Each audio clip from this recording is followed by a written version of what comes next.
I have heard many times actually that Cutco has an incredible sales training program, and I've just heard that a lot of people that have come out of had the experience with Cutco that just have a lot of success in whatever they do after.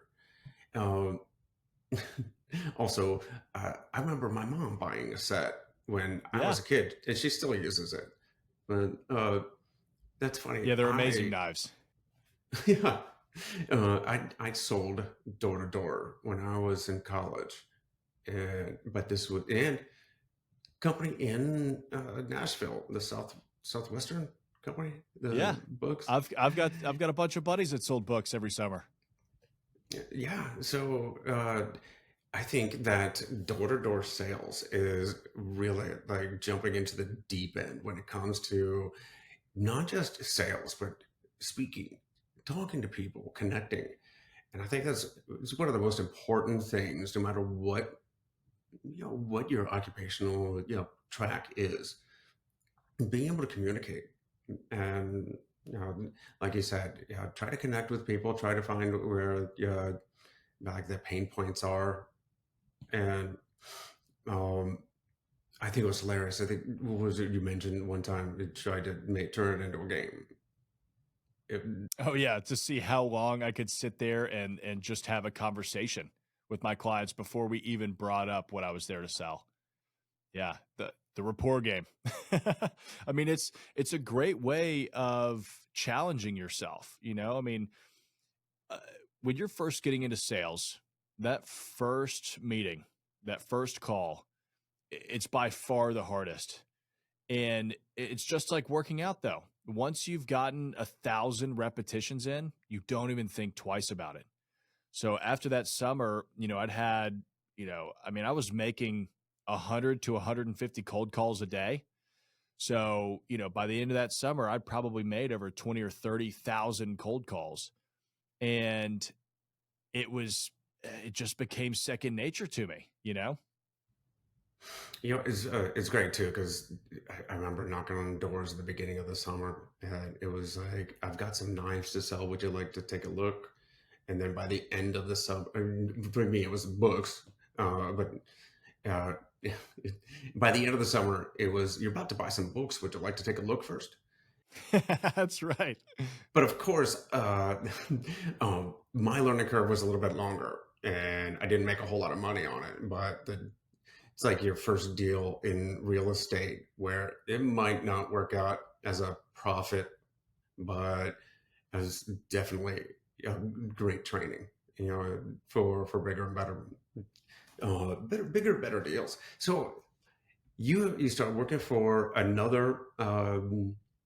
It was a landowner. About what did you go into commercial real estate immediately? Did you try the smaller residential stuff, and what made you just go straight to commercial? Yeah, that's a great question. So it was a boutique developer.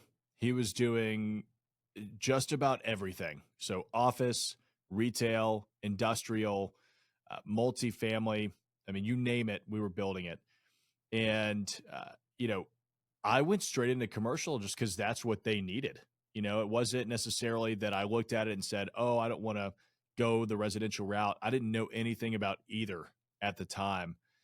And it wasn't until about a year into the business, we had finished a $1.2 million custom home down in Brentwood that I got my first residential, taste of the business. And they gave me that listing because our in-house residential agent had left. He had moved to California. So they looked at me and said, well, you've got a real estate license. You figure this out. And of course, as a 22-year-old kid, I'm looking at this going, oh my gosh, 3% of 1.2 million is a lot of money. That was like 35 or 40 grand. And so I was like, hell yeah, I'm going to take it on. But I didn't know anything about residential. The the sales process is entirely different. 2014 was a very different time in Nashville. Selling a $1.2 million house back then was a lot more difficult than it is now. And I decided from that point moving forward, I would never touch residential real estate again. So I will build residential real estate, but even then, I will hire a sales rep to take that on. To me, commercial, far more logical, much more scalable as you're getting into it. And it can be much more passive depending on what your goals are with real estate investing. Oh yeah, I totally understand. You know, when you're talking about residential and the people who are going to live in this thing, it's all emotion, and it's the color of the paint on the on the walls, Yeah. and some kind of voodoo, feeling. Whereas the business owners are like, what's going to be my ROI? Or is this the right location? And it's all, I mean, I wouldn't say it's all, but it's so much more statistical, clinical. It's commercial. It's about business and numbers. And That's exactly right. I mean, with that custom house, I remember somebody walking into an open house and saying, I wish it had two refrigerators. And I was like, well, I mean, where do you want the second fridge? We'll put it in. Like that's a very easy problem to solve. If you want two fridges, we can do it. And they're like, no, it doesn't already have a second fridge, so I'm not interested. I was just like, what? How does that doesn't even make sense. yeah, those modifications can be made, but it's even the more ethereal stuff. Like, I'm not sure about the neighbors. Like, have you met any of them? But okay, so you go into a commercial for yourself, and you said did do some residential, like townhomes and whatnot, but you started gravitating towards mostly commercial. And uh, so, what is the benefit for, say, a, a an agent, a broker, for what are the pros and cons on that side between maybe the difficulties in say choosing real estate or residential over commercial? Yeah, so a couple of the pros of commercial over residential, then we'll get into some of the cons. Pros, much bigger numbers, right?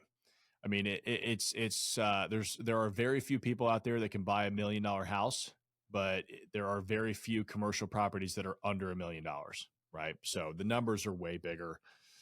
The deals are more logical and transactional. It's a business deal. It's not some emotional thing where you're having to counsel people. Um, as long as you can get the puzzle pieces to fall together, it's much better.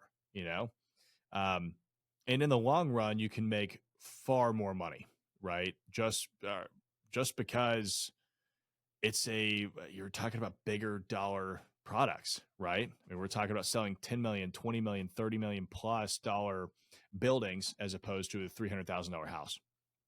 So, some of the cons, it takes a lot longer to get started, right? When you're getting into commercial real estate compared to residential, it does have a steeper learning curve, right? Most of us grew up in homes, right? We either had a home or had an apartment. You're familiar with how those products work. Whereas commercial is just entirely different. It's a different beast. I mean, I'll never forget the day I learned, like, oh, yeah, somebody represented Chipotle and put them in that space. Like, Chipotle didn't just spring out of the ground. Right. And then, on the residential front, most people will buy a house in their lifetime, right? So your customer base is a lot bigger. Um, but I mean, on the opposite side of that, there are far more residential agents out there, and the competition is way, way tougher.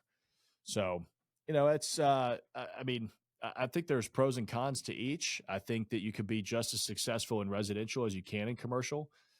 They're just kind of different beasts.